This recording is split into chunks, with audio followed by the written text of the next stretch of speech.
नमस्कार। स्पर्श बाय भारती में आप सभी का हार्दिक स्वागत है। आज मैं एक जाने माने कवि तेजेंद्र सिंह लूथरा जी की एक कविता आपके समक्ष प्रस्तुत करूंगी। आशा है आपको पसंद आएगी। कविता का शीर्षक है एक साधारण शव यात्रा। न हाहाकार मचाते तेज रोते स्वर, न वाहन न बड़ी अगुवाई, माता पिता साधारण, पैदल चल रही यह एक साधारण शव यात्रा थी।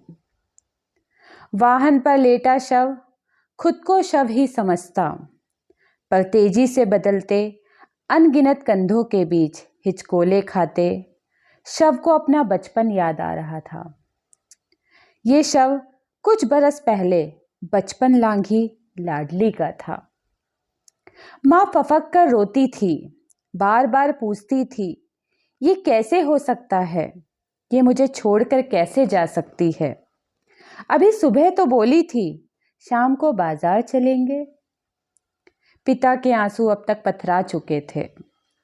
वो जीवन से हारे कदमों से, बार बार मरते हृदय से, रोम रोम से रोता, एक हाथ से घड़ा कांधे पर संभाले। घड़े में उसे मालूम नहीं था कौन से पाप थे जिनका प्रायश्चित भरा था। सफेद धोती बनियान पहने जीने की इच्छा में मीलों पीछे विडंबित अगुवाई करते वो शव यात्रा के आगे निढाल चल रहा था। इतना अकेला था वो, उसे लगता था जैसे पीछे सब छोड़ गए हैं उसे। दिल को ढांढस देता जब पीछे मध्यम आवाज में शामिल होते स्वर, राम नाम सत्य के, अकाल मृत्यु से बेटी हारने के बाद उसे दुनिया का हर हारा हुआ आदमी अपने से बेहतर नजर आता था। छोटे रास्तों गलियों से जैसे जैसे निकलती रही ये शव यात्रा, एक छोटी नुक्कड़ पे खड़े कुछ टैक्सी ड्राइवर ऊंचा ऊंचा बोलते ठिठक गए। सभी के ऊंचे हाथ नीचे ढल गए। दो ने बीड़ी बुझा दी, कुछ ने जेबों से हाथ निकाल लिए, एक ने मफलर ठीक किया। फिर वो सब एक कदम पीछे यूं हटे जैसे शव यात्रा को सम्मान से रास्ता दे रहे हों। कुछ आगे एक अंधे मोड़ से एक दैत्याकार ट्रक अचानक निकलकर शव यात्रा के सामने आया तो लगा रुकेगा ही नहीं, पर जैसे ही ड्राइवर को सुध आई उसने भरसक जतन से उसे किनारे कर गर्म इंजन की सांसें खत्म कर दी। फिर शव यात्रा की ओर देखते कानों को हाथ लगाने लगा जैसे किसी भूल का पश्चाताप कर रहा हो। थोड़ी देर बाद एक कसाई जो अपनी झटका दुकान में शव यात्रा की ओर पीठ फेरे लगे मन से अखबार पढ़ रहा था। मुझे उम्मीद नहीं थी क्योंकि उसके और शव यात्रा के राम नाम स्वरों के बीच दुकान का शीशा था जिस पर शुद्ध झटका मेट लिखा था। पर ना जाने कैसे राम नाम के सत्य के स्वरों ने उसे पकड़ लिया और वो अखबार छोड़ ठिठका, फिर घूमकर हाथ जोड़कर खड़ा हो गया। कुछ देर बाद दो निम्न मध्यम वर्गीय महिलाएं जो शव यात्रा की दिशा में ही कुछ आगे जा रही थी, कनखियों से शव यात्रा जाते देख ठहर गई। सहसा अपने सिर को शॉल से ढांपने लगी।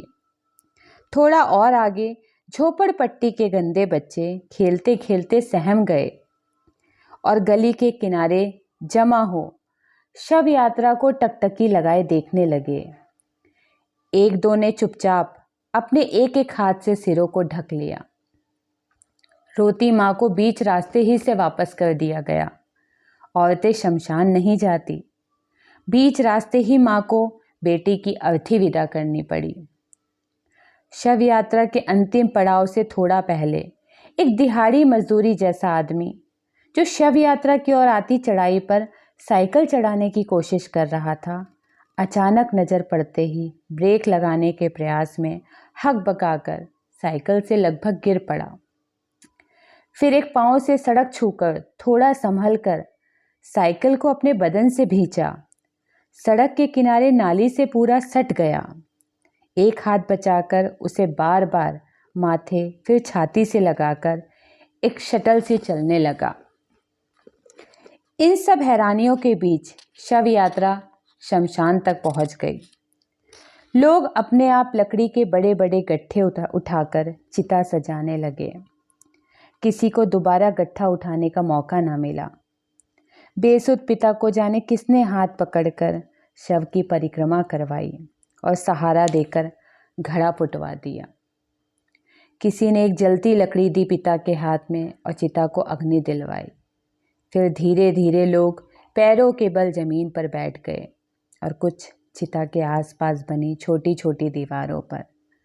धीरे धीरे चिता भी मर गई और सब पिता को हाथ जोड़ अफसोस करते विदा हो गए और पिता कुछ संबंधियों के साथ बोझिल कदमों से घर वापस जाने लगा। मैं हैरान था ये सब देखकर।